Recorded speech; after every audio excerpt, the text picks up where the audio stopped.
Welcome to देसी दर्शन। आज हम आए हैं वेद वन में इसका पार्ट 2 लेकर। इसमें आप देख पाएंगे वेदों और पुराणों तथा इतिहासों से संबंधित laser light and sound show.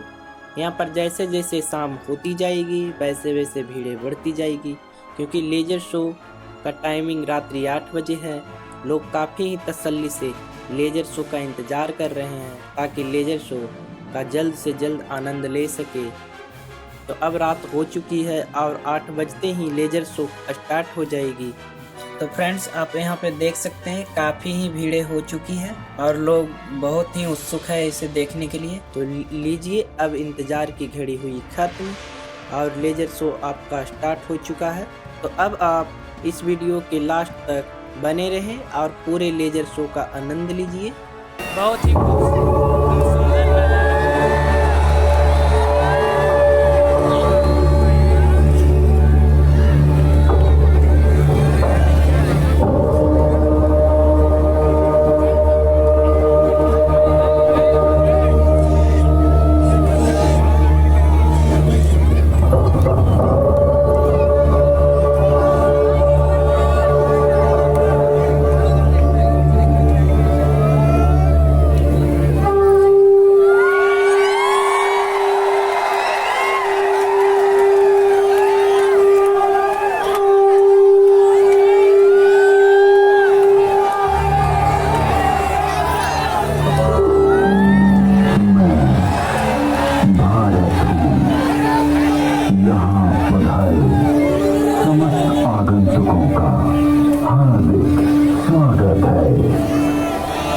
Bharat में आदिकाल की विलुप्त हो रही ऋषि परंपरा का पुनरुत्थान की गाथा वेद वन से प्रारंभ करने की चेष्टा की गई है।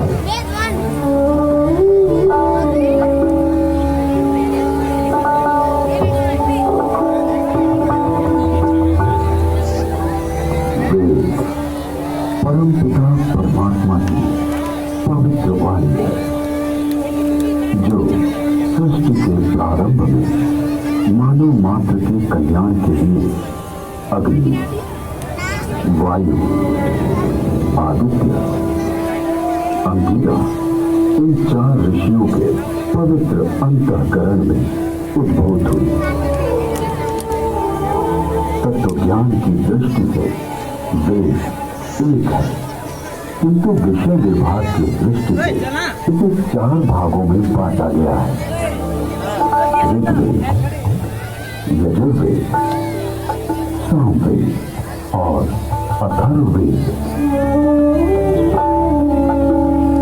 ऋग्वेद में ज्ञान का विषय, यजुर्वेद में कर्म का विषय, सामवेद में उपासना का विषय और अथर्ववेद में विज्ञान का विषय।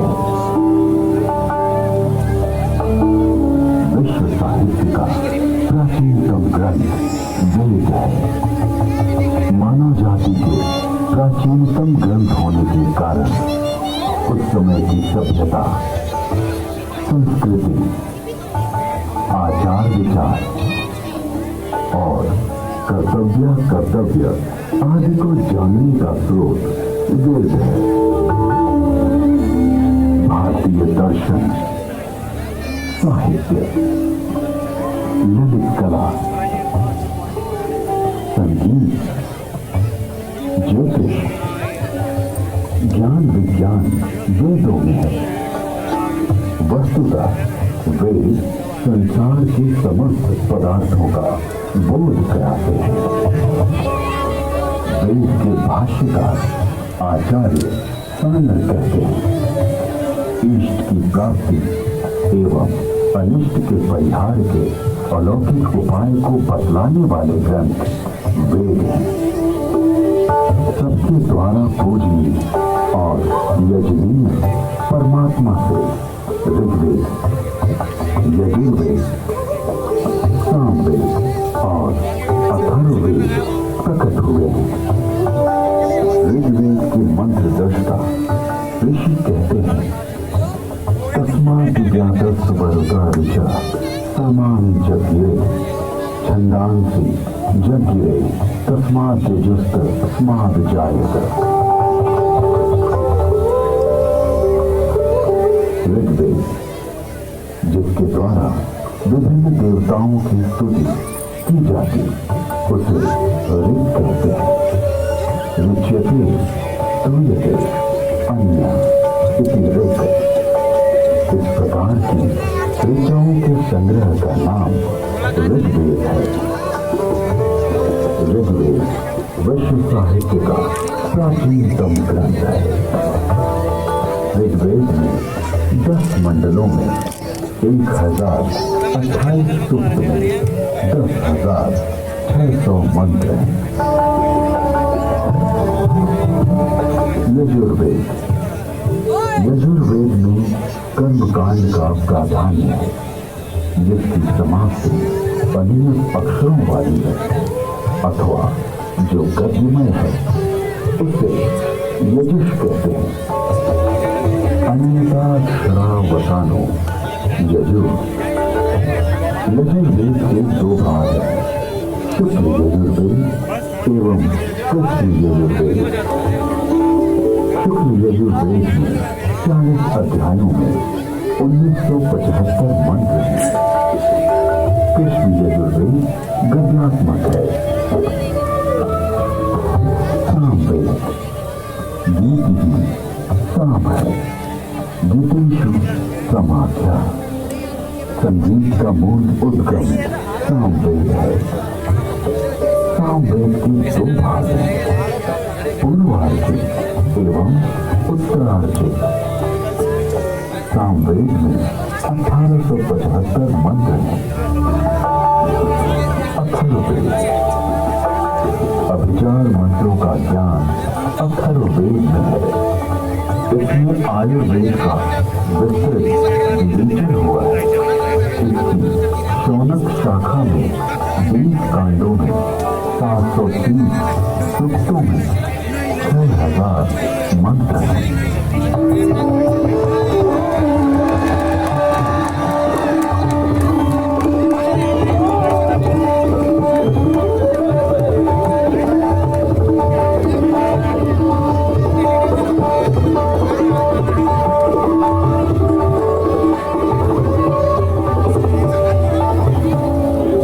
प्राचीन काल में वेद श्रुति परंपरा से अक्षुण्ण रहे। वैदिक ऋषियों ने वेदों को कंठस्थ किया और अपने शिष्यों को इसका श्रवण कराया। शिष्यों ने सुनकर वेदों को कंठस्थ किया और उन्होंने अपने शिष्यों को सुनाकर कंठस्थ कराया।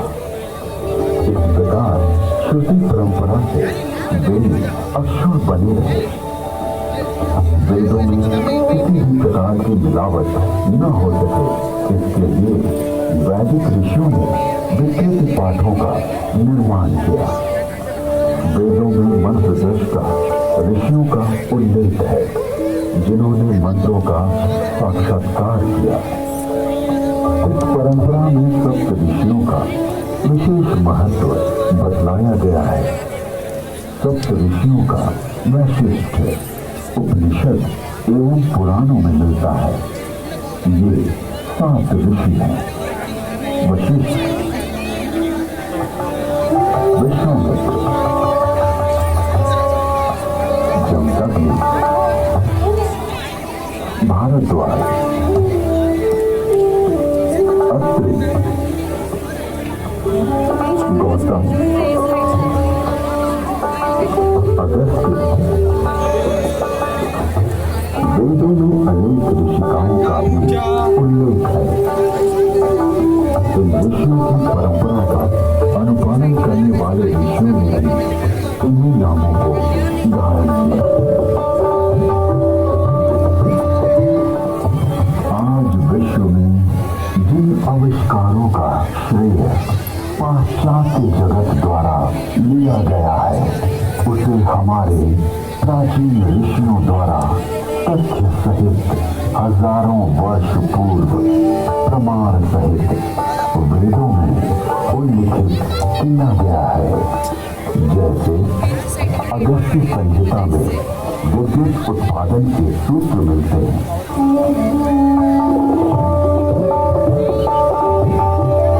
एक मिट्टी का पात्र लें, उसमें ताम्र पट्टिका कॉपर शीट डालें तथा शिखर ग्रीवा कॉपर सल्फेट डालें।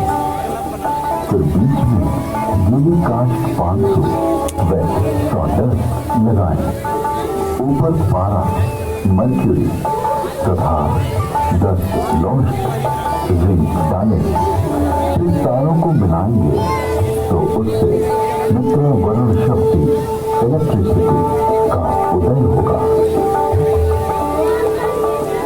अगस्त्य संहिता में विद्युत का उपयोग इलेक्ट्रोप्लेटिंग के लिए करने का भी विवरण मिलता है।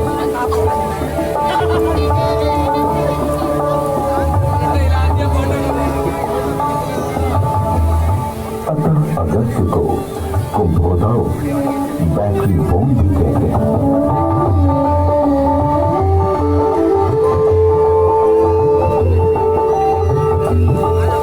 तो कुंभो उपरोक्त प्रकार से बनी तथा श्रृंखला में जोड़े गए 100 सेलों की शक्ति का पानी पर प्रयोग करेंगे तो पानी अपने रूप को बदलकर प्राणवायु, ऑक्सीजन तथा उदान वायु हाइड्रोजन में परिवर्तित हो जाएगा।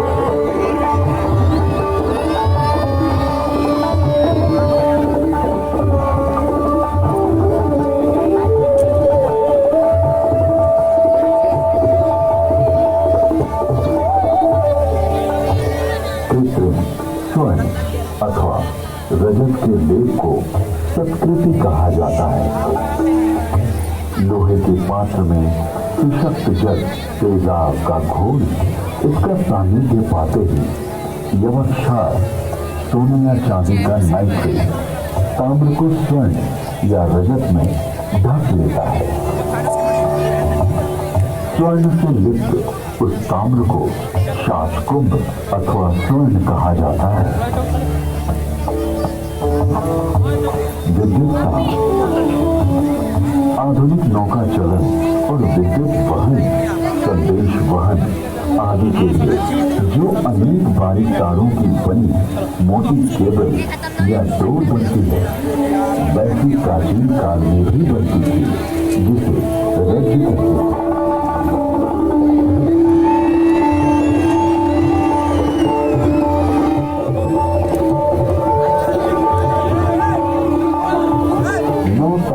सूत्र बनता है।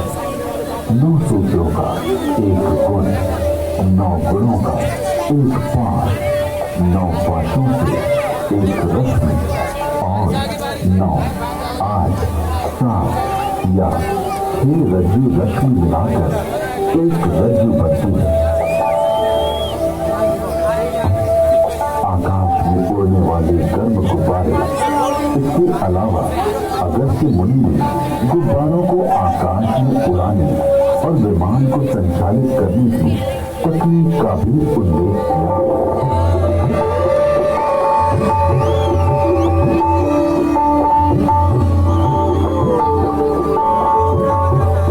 उड़ान वायु हाइड्रोजन को वायु प्रतिबंधक वस्त्र में रोका जाए तो यह विमान विद्या में काम आता है।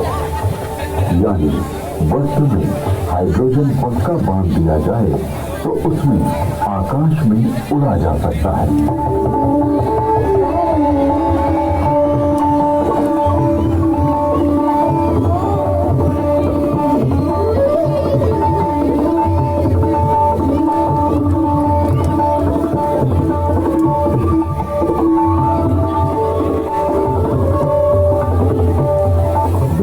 वायु पर उसी तरह चलता है जैसे जल में नाव चलती है। तत्पश्चात उन काव्य पंक्तियों में गुब्बारों और आकाश छत्र के लिए रेशमी वस्त्र सुयोगी कहा गया है, क्योंकि वह बड़ा लचीला होता है। वायु पूर्ण वस्त्र प्राचीन काल में ऐसा वस्त्र बनता था जिसमें वायु भरी जा सकती थी। इस वस्त्र को बनाने की निम्न विधि अगस्त्य संहिता में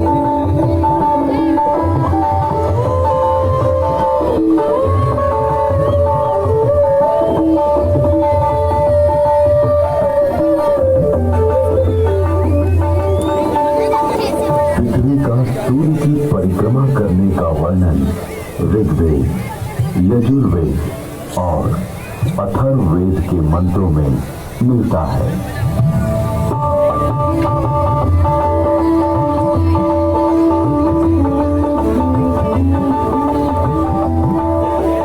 यह पृथ्वी घूमती है, अपनी माता अंतरिक्ष के सामने रहते हुए सूर्य रूपी पिता की परिक्रमा करती है।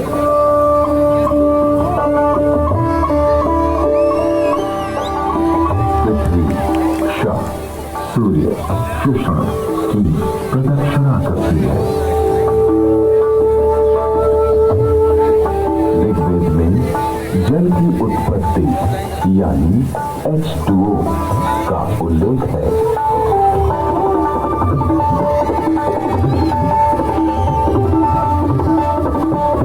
जल की प्राप्ति के लिए मैं पवित्र ऊर्जा, एनर्जी, वाले मित्र, ऑक्सीजन और दोषों को नष्ट करने वाले वरुण, हाइड्रोजन को ग्रहण करता हूँ।